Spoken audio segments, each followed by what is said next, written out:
Hi guys, and welcome to a new video on Sonal's life. Now, I understand it has been about 3 weeks since my last video, and that was obviously a G1 preview with the one and only Walker Stewart. However, along with being at work, I have been gallivanting to K-pop concerts. But I am back, albeit around a week before the final.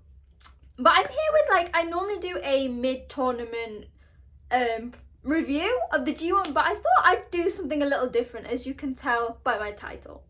Now, going into this tournament, the big thing was it is the new generation. We saw veterans such as Tanahashi, Ishii, and Toriano. How did I forget Toriano? Being taken out of the competition to allow the new guys to come. I mean, hell, the oldest competitor is like 45, around 45, and that is Hiroki Goto.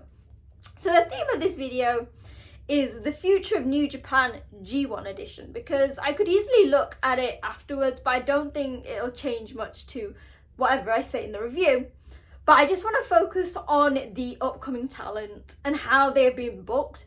But also on the balance side, I want to kind of talk about the veterans who have also been staking their claim to the tournament. So let's get going. So obviously we have a long list of guys going from freshly out of the dojo as such to the veterans. Now the blocks itself have really been quite mixed. So in block A, we have the older stars. So we have Tetsuya Naito, Sanada, Zack Sabre Jr., Evil. I feel like I'm missing people. Sanada, did I say Sanada? Do you know what I mean? There are quite a lot of established stars. However, we also have some very fresh names, you could say. So, the Empire's Callum Newman, obviously, out of his trunks, graduated from the Empire's Young Lion to a fully fledged star, won his spot. Gabriel Kidd, the fucking madman. Obviously, we all know and love him. While he has been wrestling for about a decade in the UK, still fairly one of the younger guys on the roster, which is quite cool. And the Great Okan, again, fairly old, probably like in the middle in terms of class dojos of the three Reiwa Musketeers and Uemura, and then the guys like Jay, Juice, Finley, and then Roppongi 3K. Okan was in the middle, so I still technically count him as the future.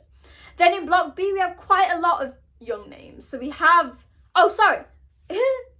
in block A, we also have Shota Umino, obviously the man given the nickname of the future ace, one of the three Reiwa Musketeers. I don't know how I forgot Shota. I was like, I should probably have got a list. We then have block B, which I think has much more of the young guys. So we have the two other remaining Reiwa Musketeers in Ren Narita and Tsuji, and then obviously Yuya Uemura. We then have Bolton Oleg. We have Hanare, who's similar to Great Okan, is like in the middle. And then we also have, I guess, the future of wrestling in general, DDT and AEW's Konosuke Takeshita. Now, within those names, there are so many different styles and personalities. You have babyfaces, heels, tweeners, high flyers, strength guys, submission guys. And I think it just showcases that the state of New Japan and of wrestling in general is really in safe hands. Now, as we look at block A, at the results, we've seen some really big moments for the wrestlers. So Callum Newman got some huge wins, including the first night over Shota Umino. Great Okan, while has not been picking up as many wins as he likes, except, he has had a few, including a very amazing first loss given to Evil. Okan has almost been seen as one of the MVPs of the tournament. People were very on the edge about Okan because for a lot of people, they don't really care much for his style, his personality, his character, but he's really shown heart and grit. Again, pushing him in a way that he's picking up losses, but he's coming out looking good. Callum Newman, a lot of people said he was going to finish this tournament with 2 points. He got 2 points in the first night and he's already surpassed that massively.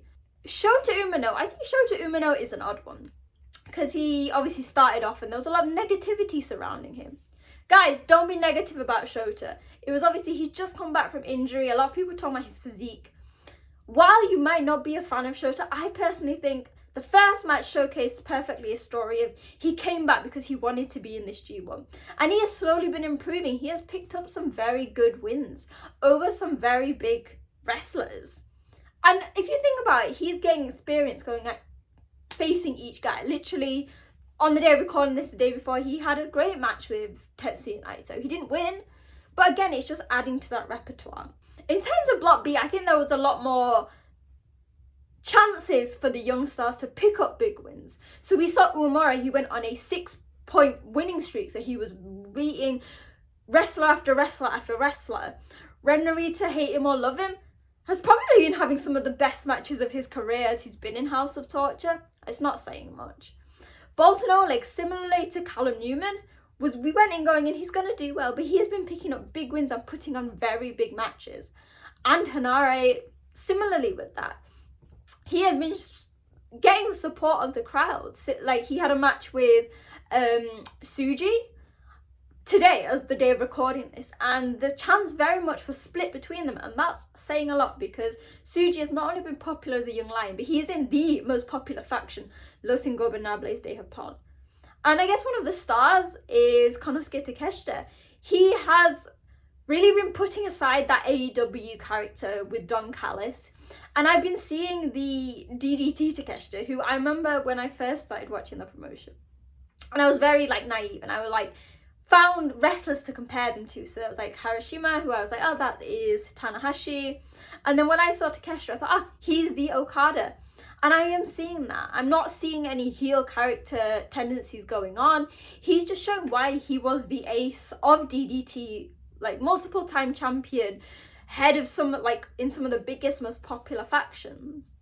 And I think that more so, in the second block, so in B block, there's been a really nice mix of people winning and losing against big guys, but also everything working to their advantage. Now this is fine, similarly with Block A. So one person, and I didn't speak about because I want to speak separately, is Gabriel Kidd.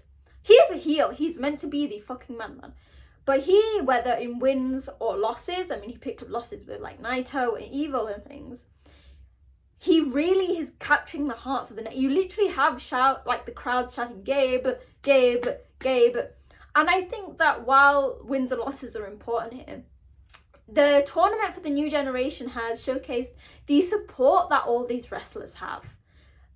Okay, maybe not House of Torture. Ren Narita might be slightly different because, holy God, why do we have to keep seeing Kanemaru? Why? We are seeing them capture the hearts of the audiences with their style and making the fans wail them on, which is quite a lot, saying that you have some really popular veteran stars, but even they're getting you to cheer for their opponent. So it's been really nice, and I think each wrestler has grown, and I've seen something different out of them, whether it's their mindset, whether it is their moveset, whether it's just the way that I felt watching their matches. I really think that this G1 has, I know that it's not the catchline, but it should be G1 Climax 34. The new generation is here. Because they have been amazing. However, I also want to balance that. Because we do have some veteran stars.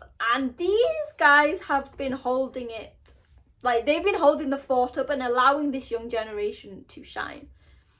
Now, I'm not going to say that A block is my least favourite. I personally think that I've had less of an impact with the A block. The matches haven't connected with me the most. However, you still have the guys going out and bringing out these amazing matches in the wrestlers. So Shingo Takagi's amazing match with Gabriel Kidd. Again, there was a moment where the crowds were not cheering for Shingo, but they were cheering for Gabe. You had Naito versus Shota. I think really any wrestler, part Evil, against Callum Newman, someone who I think is probably the freshest guy out of the entire lineup, even Bolton Oleg, because obviously Callum is so young. And he is going to take bits and pieces from each of these wrestlers, because I know that a constant criticism has been he is the Ospreay double. He is 21 years old. His mentor has been Will Ospreay for as long as ever since I heard about him, it was Will Ospreay's protege. And when you're so young, hell, even when I was that age, I was constantly taking inspiration. If you look at my pictures from back then, I was That was like I was like 5 seconds of summer fun. I was literally living in like skinny jeans and check shirts. He will grow to find who he is, and he is getting helped by the people around him. I think in B Block particularly, this is very strong with three guys. Jeff Cobb has been, I mean, I think if my winner pick of Zack Sabre Jr. is not a thing, Jeff Cobb will definitely be my pick, because he has been putting on amazing matches with all these guys.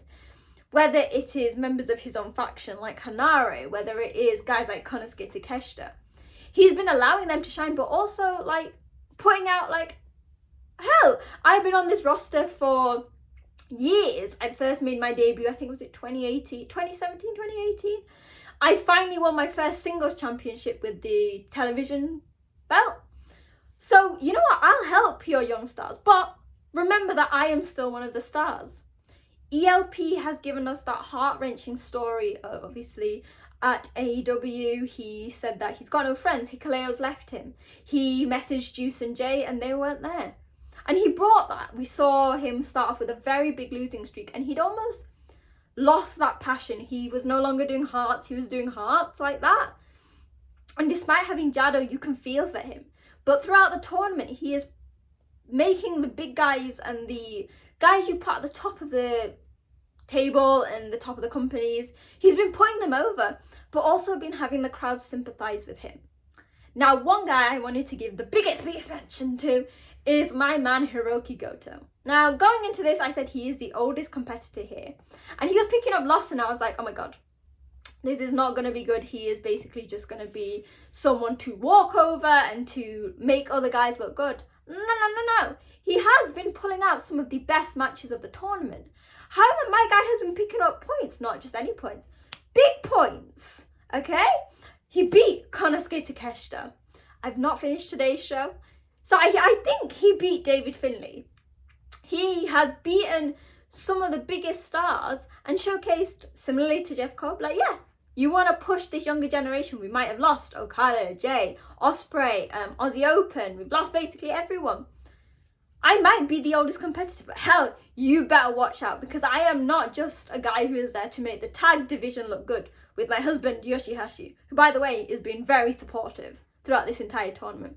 But I am here to prove why I'm a multiple New Japan Cup winner, why I've won the G1, why I am former Intercontinental Champion, former Never Champion, former Tag Champion. And that is what I love about New Japan. Yes, this tournament has been the story of the future of New Japan. That is all that anyone's been talking about for months. But with the results, they have balanced that out with saying, yes, we've got the new guys, but don't forget about the ones who got you into the company, the ones who, while they might be slowing down, can still go. Like, hell, I know Tetsuya Naito's legs are off and, like, he's not been hitting Destino's, but that's all part of who Naito is as a character. He still wants people to root for him. Similarly with Shingo Takagi, Sanada, he might still be tranquilo AF, but you still want to cheer for him. Hiroki Goto, hell, I think so many fans on Twitter, have fallen back in love with him. Like, oh my god, yes, this is why Hiroki Goto has such a amazing reputation. And this balance is really just going to help the company in the future, because yes, you've got the new stars, but you do have some amazing talent for them to lean back on. Because there was a lot of discourse of like, oh, Okada didn't put anyone over. You've got guys putting them over day after day in this tournament. So yeah, that was just it was like a different take on my mid G1 tournament update. For me, aside from Evil and Ren Narita matches, it has been a constantly very, very good tournament. They cut down on the unnecessary talent by narrowing the field, and it has really showcased just how talented New Japan are, and that everyone doom posting shouldn't worry. So yeah, let me know your thoughts in the comments below. What have you thought of the tournament so far? Let me know your thoughts on the progress of the new generation, the upcoming future of New Japan versus the veterans. So you can do that in the comments, on social media at wrestling_chat. Make sure to hit like, share with your friends, and hit subscribe. I will be back probably in like a few days, maybe a week after the final of the tournament, and we will see who has the right to challenge maybe Tetsuya Naito, maybe someone else, for the IWGP Heavyweight Championship at Wrestle Kingdom, which I will hopefully be attending. So yeah, hopefully you guys are enjoying the tournament. Hopefully you enjoyed the video, and I will see you guys soon. Bye!